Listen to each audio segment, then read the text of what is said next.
Mesdames et messieurs, chers éditeurs, bienvenue dans notre premier numéro de Lumière quotidienne. Lumière quotidienne qui est un podcast abordant les thèmes de réconciliation et de vivre ensemble.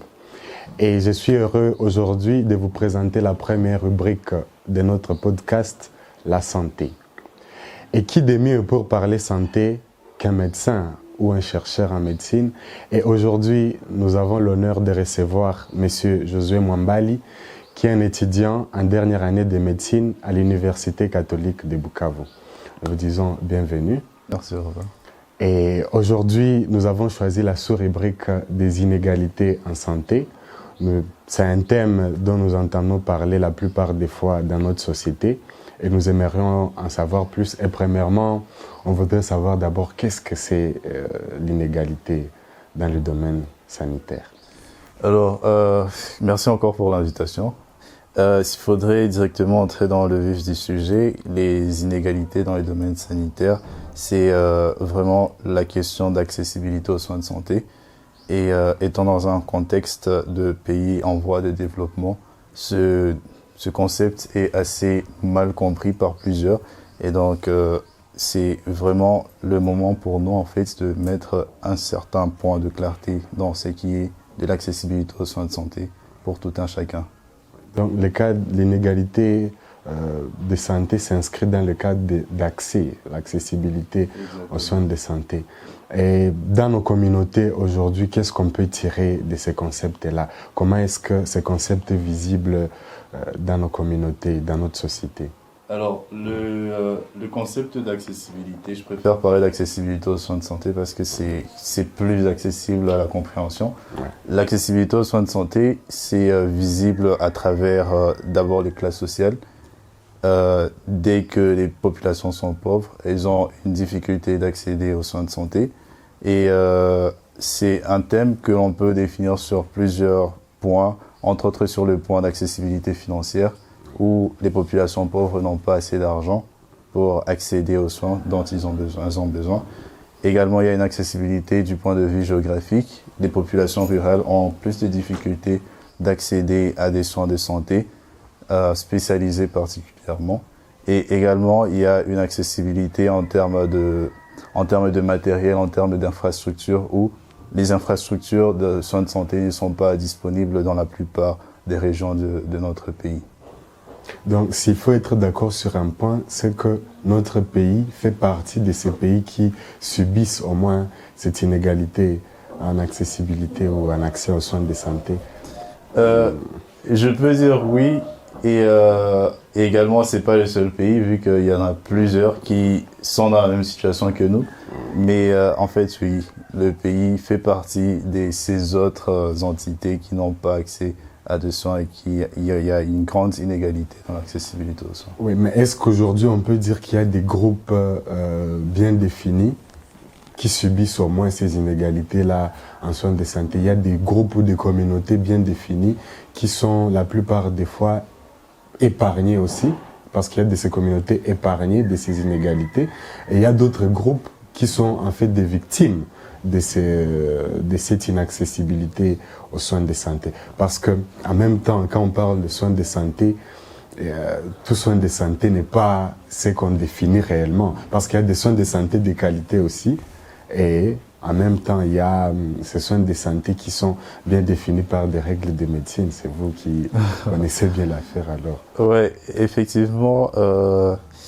Le problème est que c'est vraiment un sujet assez vaste qui demande d'y aller par échelon. Si on devrait commencer par l'échelon le plus bas, c'est-à-dire les soins de santé primaires, et cela est défini par, n'est-ce pas, l'accessibilité aux soins de santé essentiels, c'est-à-dire un patient, un malade qui voudrait par exemple accéder, juste aux consultations. Disons une maman qui veut mettre au monde et qui veut assister à des consultations prénatales.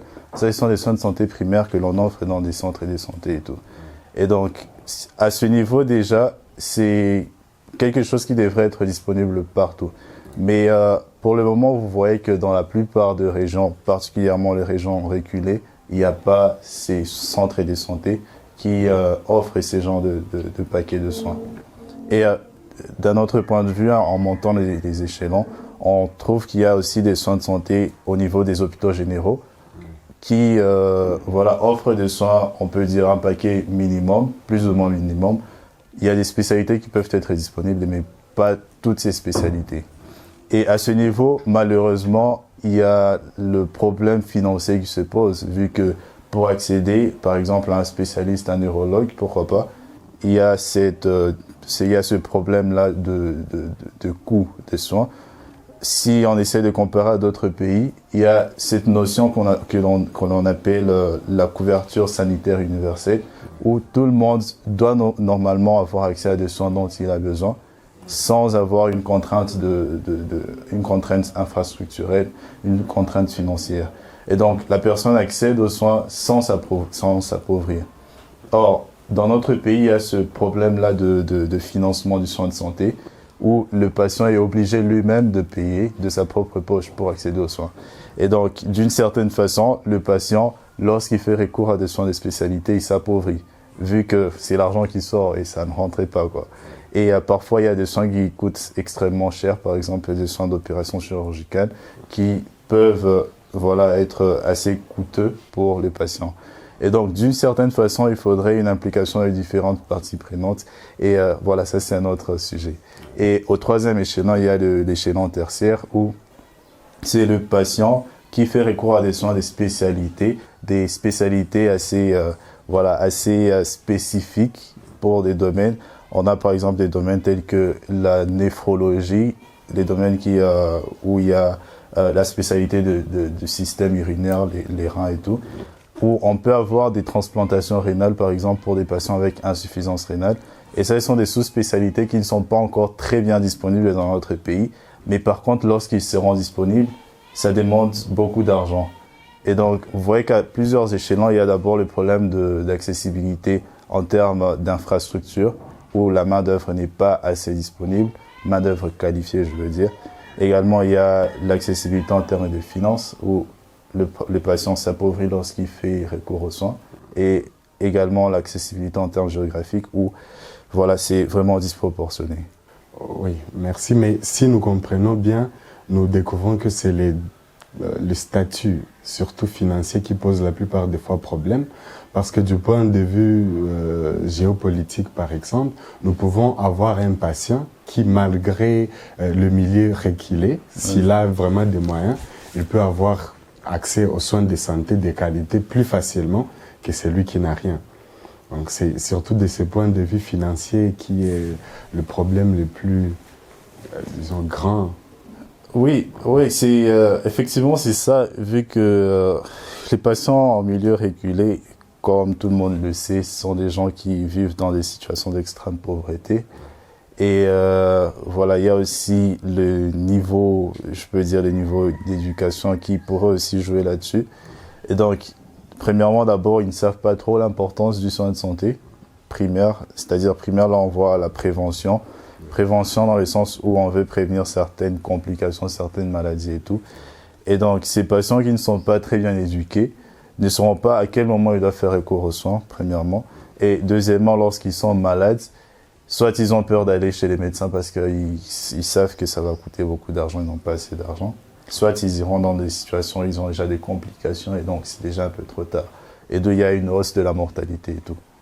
D'ailleurs, en parlant d'éducation, est-ce qu'à un moment donné, on ne se retrouve pas comme dans cette fuite en avant où on est en train d'ignorer les vrais enjeux, les vrais problèmes, parce que même les jeunes que nous sommes vivant en milieu urbain, ne comprenons pas la plupart des fois les besoins sanitaires importants dans ces domaines de prévention, dans ces domaines où par exemple il faut toujours faire recours à des médecins pour savoir comment se porte son corps. Quelle est l'importance de l'éducation aujourd'hui dans le domaine de santé?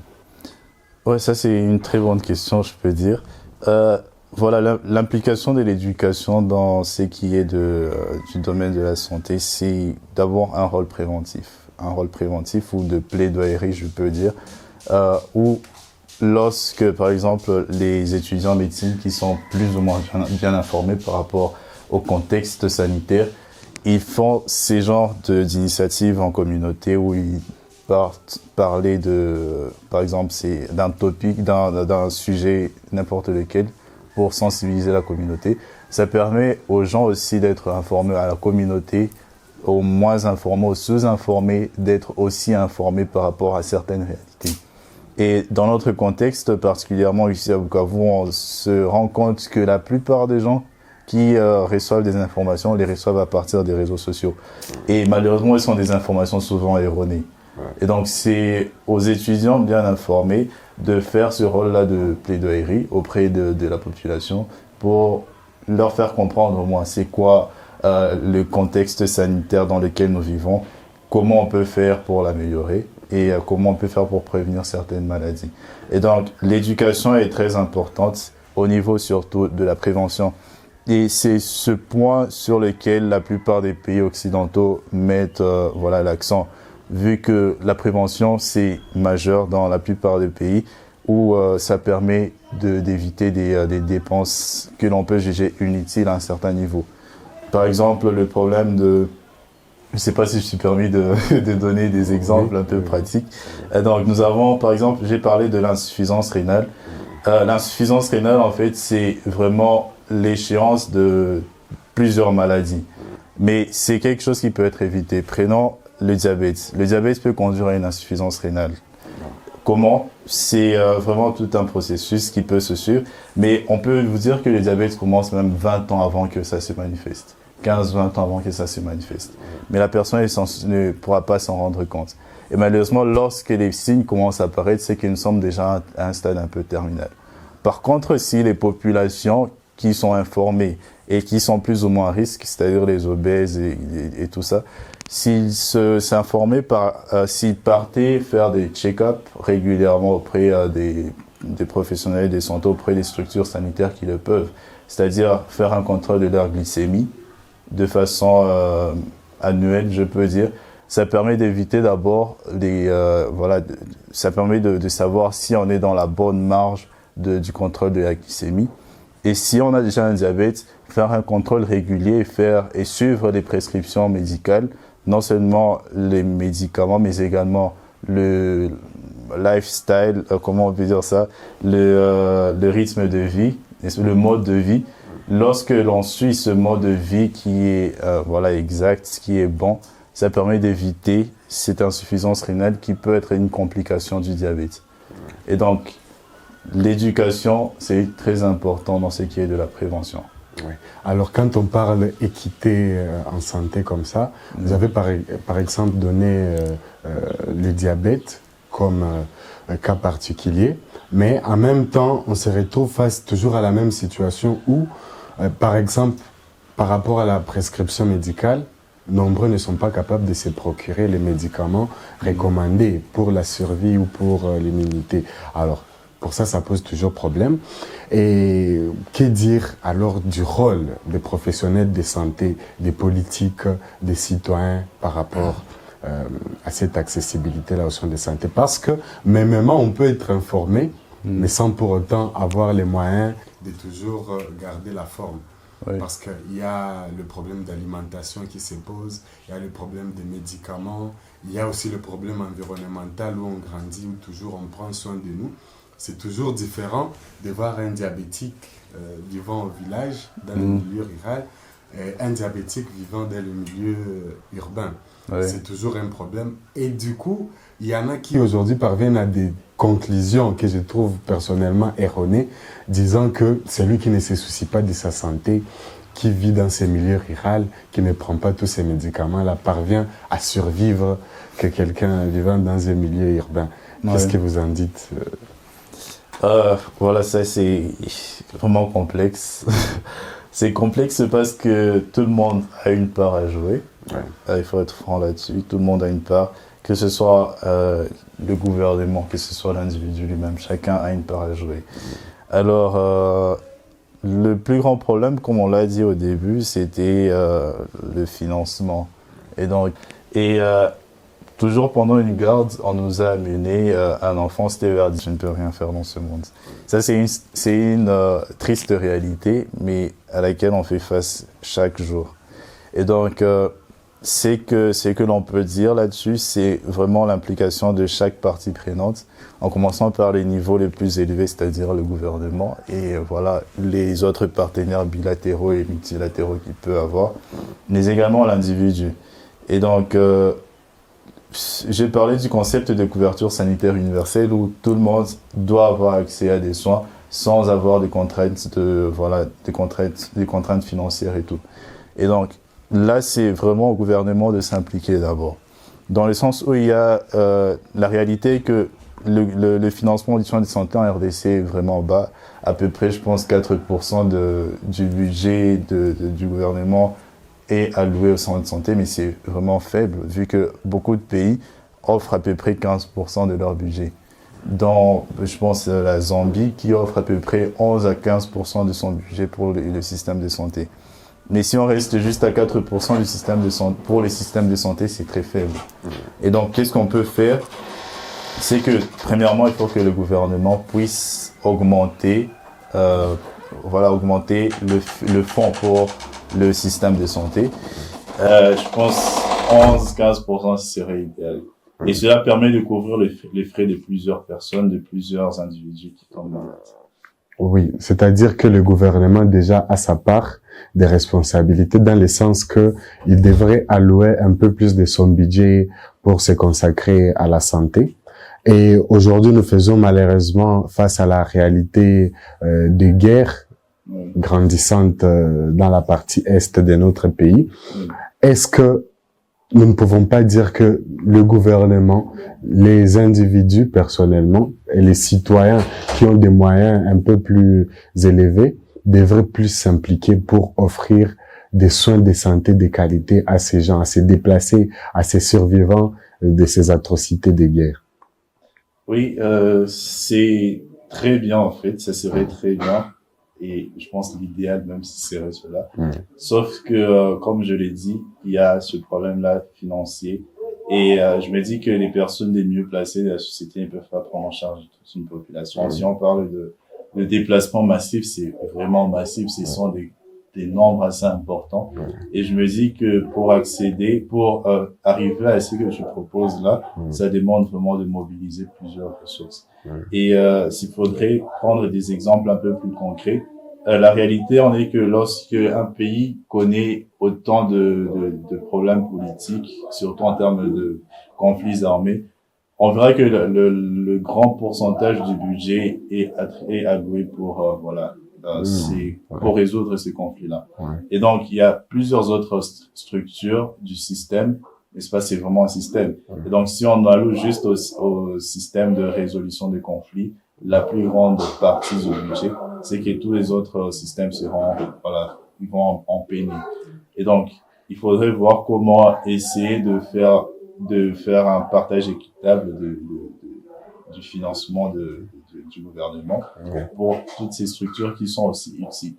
Et donc, pour des populations qui sont en plein déplacement et tout, l'idéal serait d'abord que l'État puisse prendre aussi ses responsabilités en offrant aussi quelque chose pour prendre en charge plutôt les soins de ces populations démunies et juste les soins primaires, je pense. Les soins primaires, c'est très important. Et malheureusement, la réalité est vraiment dure, mais malheureusement, ce sont plus les multinationales qui font ce travail-là à la place de l'État. Je sais pas si c'est vraiment une question de convention. Peut-être c'est une convention pour que, par exemple, le HCR puisse prendre en charge les soins de séparation et tout. Mais c'est quelque chose qui est très complexe à expliquer et je pense que chacun devrait prendre déjà ses responsabilités. Oui, et en parlant maintenant de ces inégalités, est-ce qu'aujourd'hui, nous avons une lueur d'espoir, que nous sommes vraiment en train de sortir de cette crise, de ces inégalités? Est-ce que, à partir de notre vécu quotidien, nous avons réellement espoir que les choses sont en train de changer? Est-ce que nous ne sommes pas en train de tomber des choses en mal encore une fois, ou alors la situation est en train de progresser au fur et à mesure? Bon, il faut rester optimiste, je pense. Et je me dis que par rapport à peut-être il y a 30, 40 ans et tout, il y a quand même une amélioration. étant donné que voilà, il y a certains programmes du gouvernement qui ont été mis en place. Bien sûr, ça nécessite une réadaptation et tout, mais par exemple les soins obstétricaux, c'est-à-dire des mamans qui peuvent désormais mettre au monde sans avoir à payer et tout. Les structures du gouvernement les permettent déjà, et donc c'est le gouvernement qui couvre cela. Et voilà, c'est quelque chose que l'on pouvait pas peut-être imaginer il y a longtemps, mais qui se fait. Bien sûr, il y a des failles et je pense qu'avec le temps, ça peut s'améliorer. Oui, parce Il que y a, c'est voilà, aussi une question. Est-ce que malgré oui, l'accès gratuit à cette maternité, hein, à ces besoins-là, est-ce que c'est bien fait? Parce que ça aussi, c'est un problème. Si c'est mal fait, il y a les dangers et pour la maman et pour le bébé. Donc, oui. il y a toujours aussi ces enjeux-là, mais pour vous, vous considérez que c'est déjà une lueur d'espoir et que ça peut s'améliorer? Ouais, je me dis c'est une lueur d'espoir parce que d'abord il y avait ce problème-là d'accessibilité, Oui. n'est-ce pas, aux soins des maternités. Mm. Et la plupart devaient payer. Oui. Du coup, les mamans pourraient rester à la maison, surtout dans des milieux ruraux. J'ai eu faire mon stage à Walungu et voilà, il y a des mamans qui mettaient au monde, qui, voilà, elles accouchaient dans leur maison. Parce qu'il y a Oui, des parce- sages-femmes communautaires qui pouvaient passer et faire le truc. Oui. Mais aujourd'hui, je pense que cela a un peu changé et c'est en train de changer de façon positive. Mais comme je l'ai dit, il y a des failles et ce que tu viens de révéler est très important dans le sens où il faut aussi qu'on mette à disposition de ces communautés-là des personnels qualifiés. Des personnels qualifiés qui font un bon travail dans le sens où on évite des complications, on évite également voilà, des complications qui pouvaient être évitables, quoi. Entre autres, des hémorragies après l'accouchement et tout. Donc tout cela, normalement, on doit mettre ça dans les paquets de soins et non juste rendre disponible la maternité de façon, voilà, de façon exponentielle, vu que vous verrez que la plupart des mamans, ils commencent à se dire, bon, on est permis d'aller accoucher, donc on peut aussi, voilà, on peut aller à n'importe quel moment à la maternité, il n'y a pas de problème. Oui. Ce qui est une bonne chose, mais voilà, il faut qu'il y ait un personnel qualifié qui soit là pour cela. Et aujourd'hui, avec toutes ces mesures, nous sommes sur la bonne voie ou nous sommes encore en train de tâtonner parce qu'on ne sait pas réellement où se mettre. En parlant de cela aussi, il y a ce problème d'accès même à nos réseaux. Parce que nous sommes en train de faire, rien n'est sûr que ceux qui pourront en bénéficier sont surtout les gens qui en ont besoin. Ce qui est aussi une triste réalité, parce qu'il y a même ces inégalités d'accès à la communication, aux nouvelles technologies, auxquelles les populations reculées n'ont pas vraiment accès aujourd'hui. Mais quel est le rôle aujourd'hui de la jeunesse pour promouvoir ces inégalités-là? Parce que, on va y revenir, ces inégalités jouent aussi sur le vivre ensemble communautaire.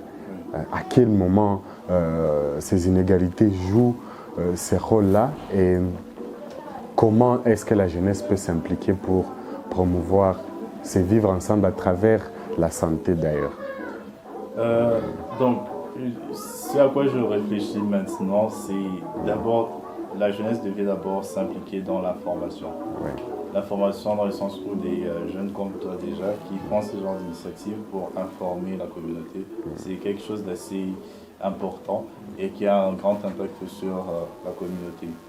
Également, il faudrait mener des plaidoyers auprès non seulement du gouvernement, mais également voilà, de différentes parties prenantes, les leaders communautaires et tout, mener des plaidoyers pour voilà, essayer de sensibiliser les gens à non seulement augmenter le pourcentage voilà, alloué aux soins de santé, mais également sensibiliser les gens à faire la prévention.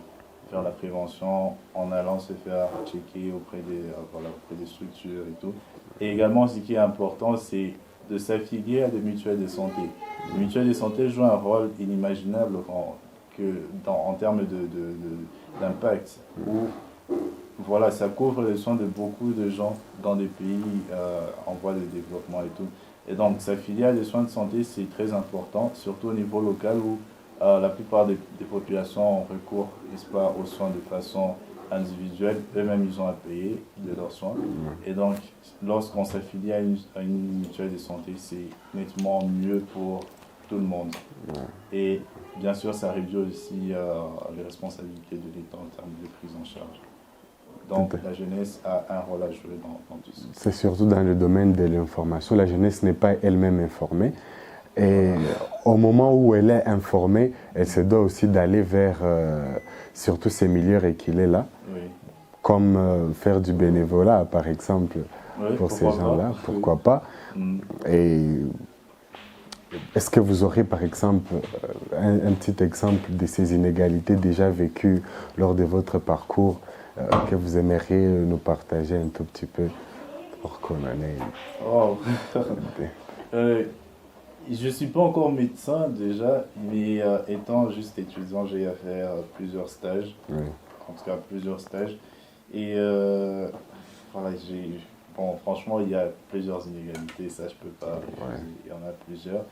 Et malheureusement, la plupart des inégalités, c'est surtout dans le domaine financier. Mais le domaine financier, tout le monde le sait déjà. Mais prenons un peu le domaine géographique. Alors, j'ai parlé de mon stage à Walungu il y a 2 ans déjà. C'était un stage d'obstétrique où je me rappelle, j'étais de garde ce jour-là. C'était vers minuit, je pense, et il avait plu. D'ailleurs, je vais donner 2 exemples. Il avait plu. Et voilà, on a appelé l'hôpital de Walungu, l'hôpital général de Walungu, pour aller prendre une patiente qui, voilà, elle faisait déjà, je pense, elle avait entamé son travail, on appelle ça travail lorsque la contraction commence et tout, la maman est enceinte et puis il y a déjà des contractions vers le terme. Et voilà, la maman, malheureusement, elle était aussi en coma. Et voilà, le centre de santé qui avait recueilli cette patiente a fait appel à l'hôpital de Walungu. Et voilà, on est parti récupérer la patiente et en l'amenant à l'hôpital, on se rend compte en fait qu'elle faisait une hémorragie interne que l'on appelle un décollement placentaire en termes médicaux. Et donc le placenta qui se décolle. Et donc ça, c'est une hémorragie qui ne peut pas être remarquable. Et malheureusement, la vie de la maman est en danger et à la fois la vie du bébé. Et ça, c'est parce que le centre de santé était vraiment reculé et il n'y avait pas de structure de soins spécialisés dans l'environnement où elle était. Et donc ça, c'est une première inégalité auquel j'ai eu à faire face. Et donc je ne parle pas de l'aspect financier d'abord parce que ça, c'est quelque chose qu'on connaît tous. Un autre problème, c'est voilà, un autre stage que j'ai eu à faire l'année passée à l'hôpital de Chiriri, qui est très reconnu pour ses soins de chirurgie en termes de traumatologie et tout. Donc j'ai eu à faire mon stage là-bas et toujours pendant une garde, on nous a amené un enfant, c'était vers 17h, il avait sérieusement plu.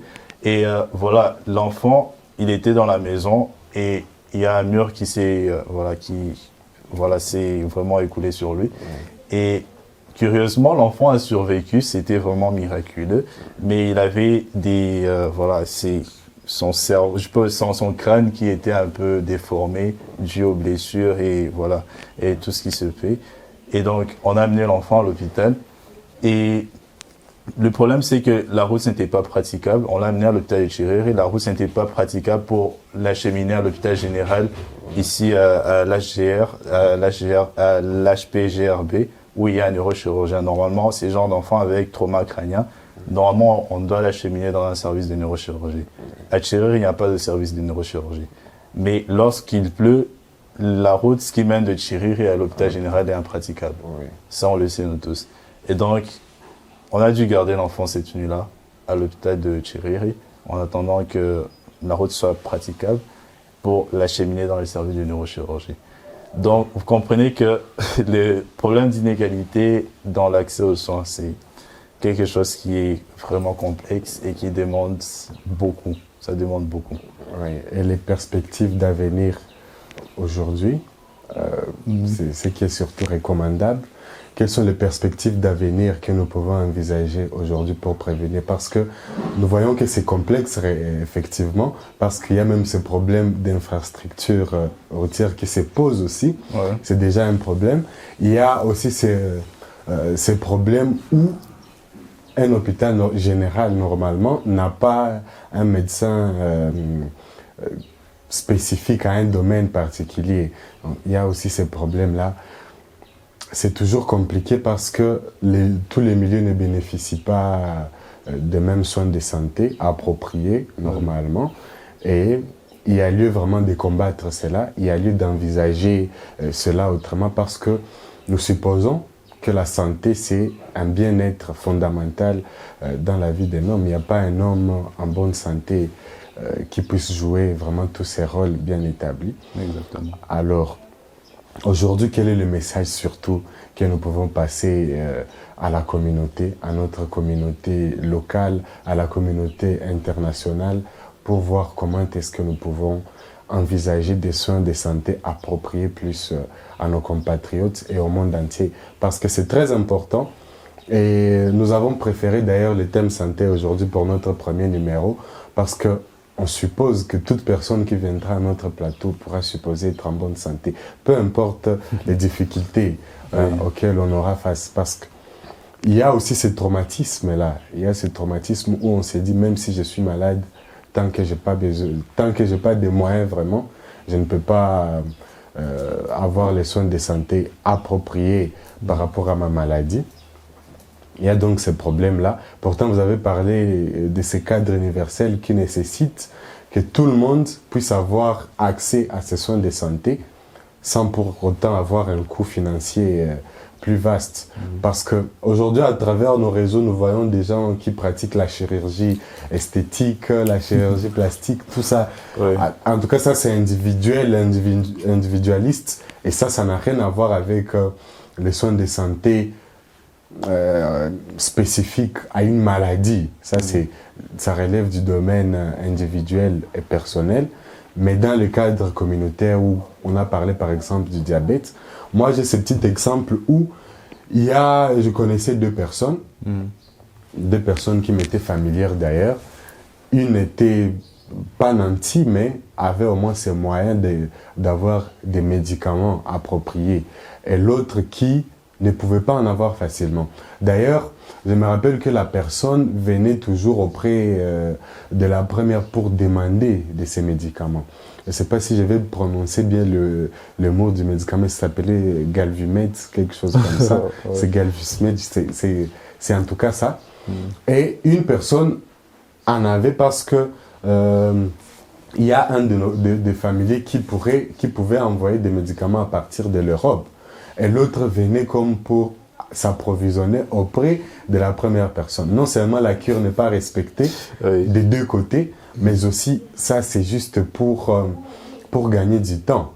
Et à un moment donné, quand le corps ne pouvait plus tenir, eh bien, il est décédé parce que pour lui, il n'avait pas toujours à temps plein ces médicaments qu'il pouvait prendre matin et soir. Oui. Alors ça, c'est vraiment un problème.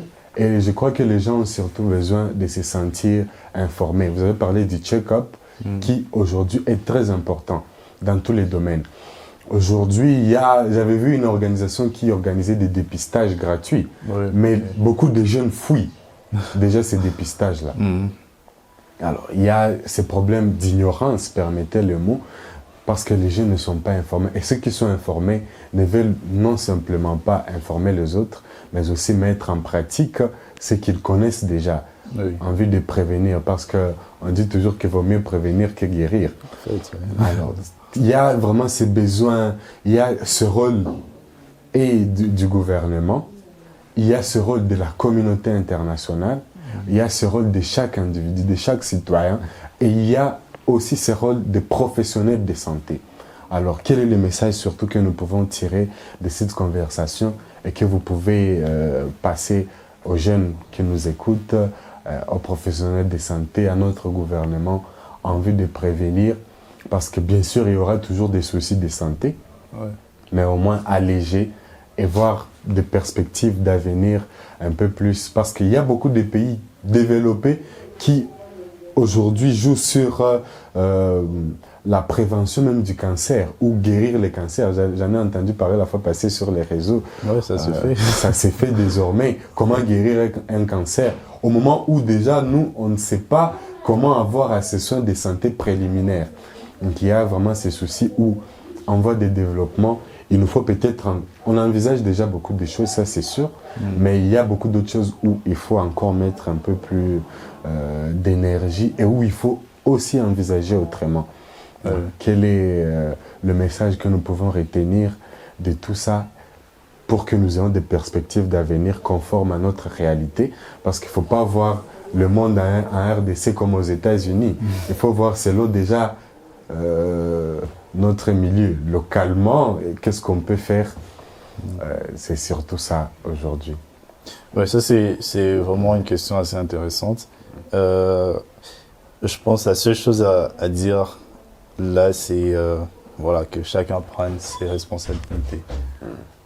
Comment on prendra nos responsabilités? J'ai parlé de plusieurs parties prenantes et la plupart des parties prenantes ont chacune sa responsabilité. Que ce soit le gouvernement, que ce soit l'individu, que ce soit les personnels, ou bien disons les firmes pharmaceutiques et tout, chacun a une responsabilité à jouer. Et donc, on a parlé de la jeunesse et je pense que la première des choses, c'est que la jeunesse puisse s'informer, comme tu l'as dit et comme j'ai eu à le prouver dans plusieurs exemples. On doit d'abord s'informer pour mieux informer ceux qui sont ignorants. Et les populations ignorantes, malheureusement, RDC, c'est presque 60%, je pense, de la population qui ne veut pas s'informer. En matière de santé. En matière de santé, oui. Presque 60%. S'il faudrait vraiment faire une enquête communautaire, je suis sûr même que le taux est plus élevé que les 60% dont je parle. Mais sinon, c'est ça, il faut que les gens puissent être informés. Et l'information, c'est capital. Même les Anglais disent « information is power ». Lorsque tu es informé, tu as du pouvoir. Et donc, il faudra que les personnels soignants, eux aussi, puissent prendre leurs responsabilités en informant. Pas juste soigner, parce qu'il n'y a pas que ça qu'on peut faire, mais aussi informer la communauté par rapport aux dangers de différentes maladies et tout. Et également, mener ses plaidoyers auprès du gouvernement. On a parlé du financement du soin de santé qui est tellement bas en RDC. Et donc, il faut faire en sorte que ce niveau puisse s'élever un peu plus au-delà de la barre que nous connaissons. Et là encore, il y a des firmes pharmaceutiques, il y a des entrepreneurs et tout. Chacun a un rôle à jouer dans tout ça. Il faudrait juste savoir où est-ce qu'on se place dans cette chaîne-là. Ouais. Mais effectivement, on parlait peut-être de santé, il y a cette question. Quand on parle aux jeunes, il y a surtout cette santé sexuelle qui intervient la plupart des fois. Oui. Parce que c'est aussi un cas très important. Quel est le rôle de la jeunesse aujourd'hui dans cette santé sexuelle? Quels sont les moyens? Parce qu'ils connaissent, la plupart des jeunes comprennent les vrais enjeux sur la santé sexuelle et les moyens de prévention. Oui. Mais la plupart des fois, ce n'est pas appliqué, pourtant applicable. Alors, aujourd'hui, par rapport à ça, qu'est-ce qu'on peut, le message qu'on peut premièrement dire aux jeunes surtout, il n'y a pas que des jeunes d'ailleurs, parce que tout le monde est concerné. En fait, c'est oui, très négligé, oui. mais c'est capital en tout cas. Cette santé sexuelle, alors, quel est le message aujourd'hui qui est le plus important qu'on puisse adresser à la communauté? Oui, je pense déjà la question santé sexuelle, côté contextuel, vraiment, il y a un problème, je pense, de culture d'abord. Ouais. La culture qui joue un très grand rôle, mais alors un rôle assez important dans cette question. Et donc, premièrement, je pense que c'est ne pas trop placer tabou dans les questions de sexualité. Et voilà, je pense que c'est ça le point de départ. Ouais. Vu que si on faisait peut-être des enquêtes dans la plupart des familles, plusieurs familles n'aiment pas parler de cette question. Ouais. Et donc, il y a ce problème-là où l'enfant veut s'identifier, mais le parent peut-être ne veut pas parler de cela, ou bien il trouve que c'est un sujet tabou. Et donc, je pense qu'il faudrait vraiment une ouverture d'esprit pour aborder ce problème. Et également, on a parlé toujours de l'information. L'information est très capitale. Il faut informer les communautés par rapport à ce qui se fait, par rapport à ces concepts de santé sexuelle. Il y a par exemple l'usage des préservatifs, protection et tout. Il y a plusieurs personnes qui se disent que non, ça c'est juste, c'est pas une masturbation de l'esprit d'utiliser les préservatifs, non, ils ne vont pas jouir et tout ça. Il y a vraiment toute cette question-là qu'il faut aborder et de façon ouverte, avec voilà, faire des émissions radio et tout, donc des programmes de sensibilisation des communautés par rapport à ces questions spécifiques. Il y a par exemple l'usage des préservatifs, protection et tout. Il y a plusieurs personnes qui se disent que non, ça c'est juste, c'est pas une masturbation de l'esprit d'utiliser les préservatifs, non, ils ne vont pas jouir et tout ça. Il y a vraiment toute cette question-là qu'il faut aborder et de façon ouverte, avec voilà, faire des émissions radio et tout, donc des programmes de sensibilisation des communautés par rapport à ces questions spécifiques. Et bien sûr, identifier le besoin de la communauté, c'est très important pour savoir quoi aborder. On ne va pas aborder par exemple le problème de fécondation in vitro, vu que ça c'est une question qui est très spécialisée, n'est-ce pas? C'est dans des pays vraiment un peu plus avancés sur le point. Mais commençons par des questions un peu plus basiques, telles que l'usage de la protection pendant les rapports sexuels et tout. Tout ça, ce sont des questions assez importantes, mais il faudrait vraiment savoir, dans notre contexte, qu'est-ce qui est adapté au milieu. Est-ce que c'est les problèmes de culture qui interfèrent avec la question de sexualité? Est-ce que c'est les problèmes de religion qui interfèrent avec la sexualité? Et donc tout ça, ça a un impact non seulement sur la communauté, mais un impact aussi sur les individus en soi, vu que les personnes, par exemple, qui ne sont pas acceptées pour ce qu'elles sont dans la communauté, sont prédisposées à des problèmes psychologiques, tels que, voilà, psychiatriques même, je peux dire, tels que la dépression, tels que l'anxiété et tout. Et donc, il faudrait que les personnes aussi se sentent impliquées dans la question que l'on veut aborder et savoir comment on peut aborder ces questions-là avec elles. Parce qu'aujourd'hui, plusieurs personnes parlent d'abnégation, d'abstinence aussi. Oui. Mais pourtant, ça, vous avez parlé aussi de ces problèmes d'information. Pourtant, la sexualité ne se résume pas juste à l'acte. Oui. Ça va, je crois, au-delà de tout ça. Oui. Parce qu'aujourd'hui, c'est d'ailleurs le problème. Vous avez parlé des familles. Si on a circulé dans beaucoup de familles, surtout ici chez nous, en Afrique, au Congo précisément, ici à Bukavu, Oui. il y a plusieurs adultes qui ne sont pas capables de parler sexualité avec leurs parents. Et donc ces freins, dus à plusieurs facteurs comme vous les avez définis, religion, culture, manque d'information, Oui. pourtant tout cela est crucial. Aujourd'hui on résume l'acte sexuel à tout ce qui peut s'appeler sexualité. On englobe sexualité juste dans ce cas-là. Et moi je crois que c'est un problème, il faut y travailler. Oui.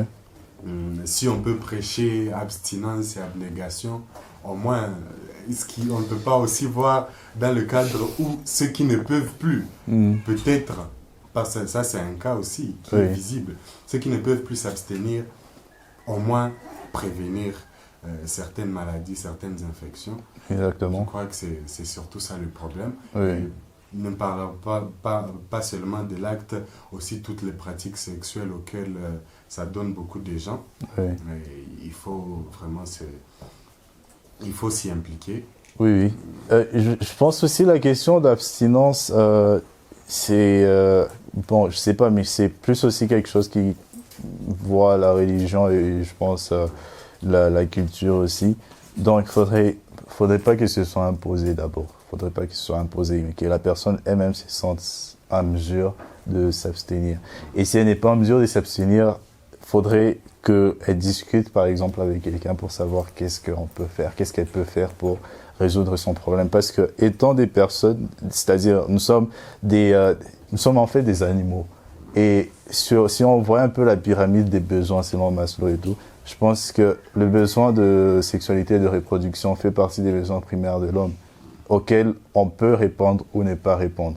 Mais étant un besoin primaire, on doit donner une réponse à ces caractères-là qui est le nôtre. Donc on doit donner une réponse à ce caractère. Soit on y répond, soit on n'y répond pas. Et si on n'y répond pas, c'est qu'on est en mesure de ne pas y répondre. Donc voilà.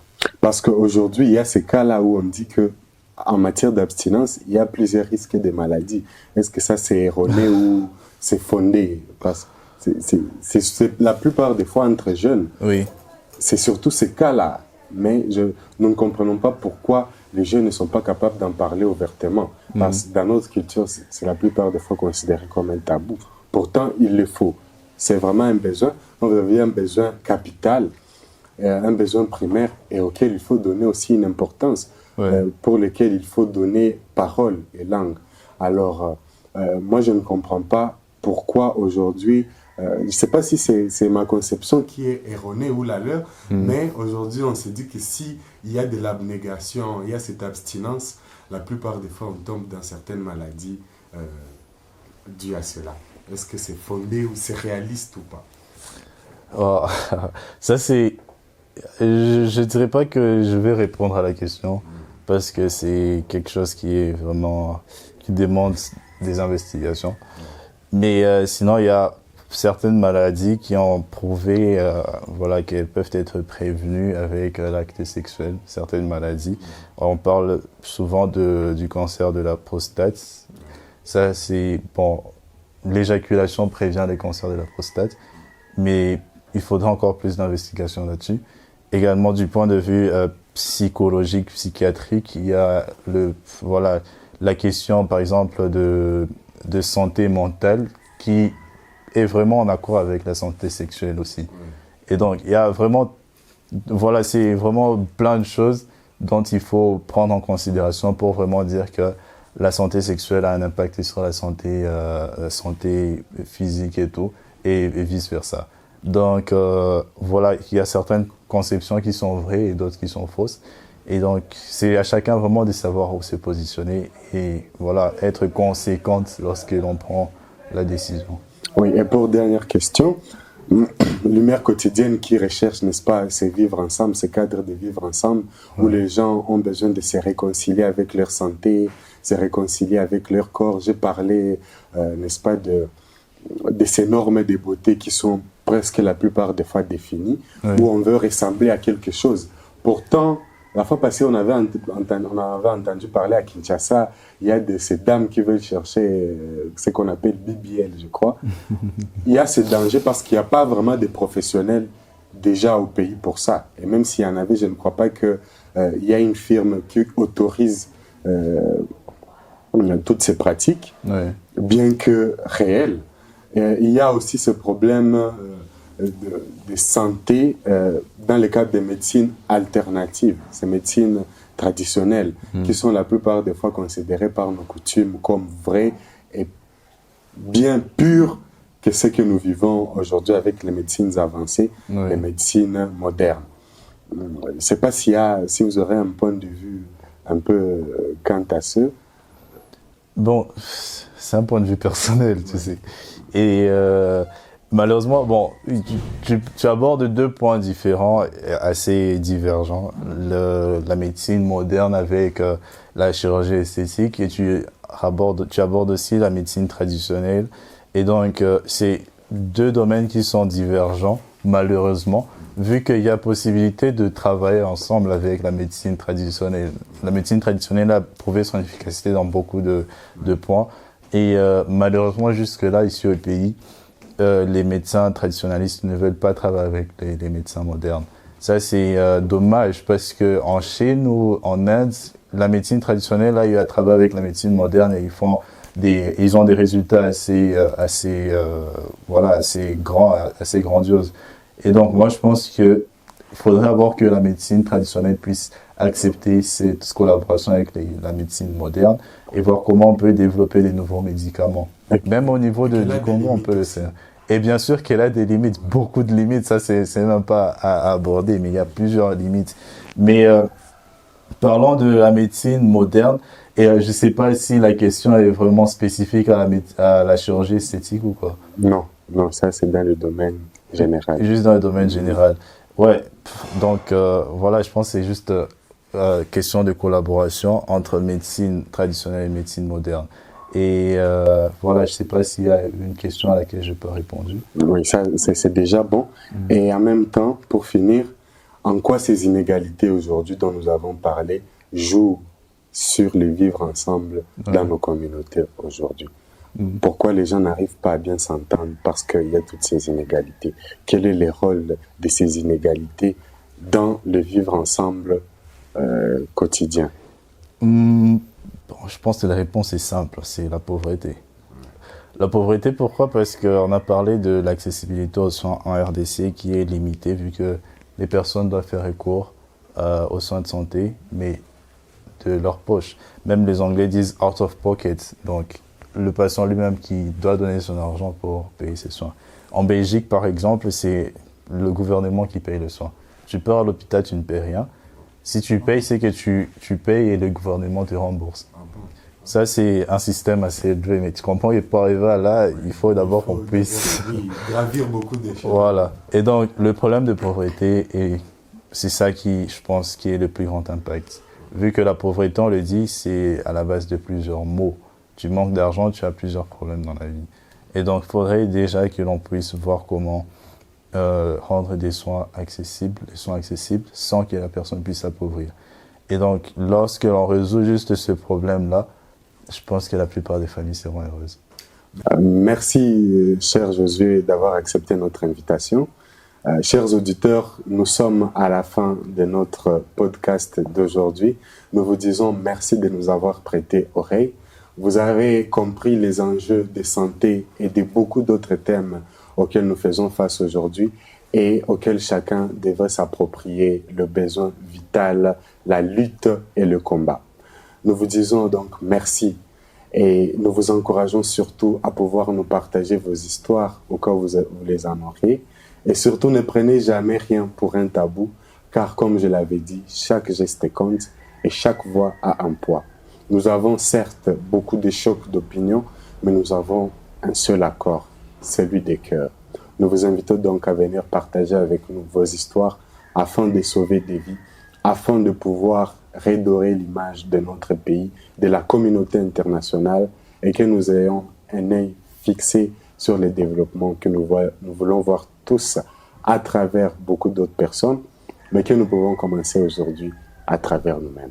Je vous dis donc à très bientôt dans Lumière Quotidienne. N'hésitez pas à vous abonner sur nos chaînes YouTube, Instagram, TikTok et Facebook.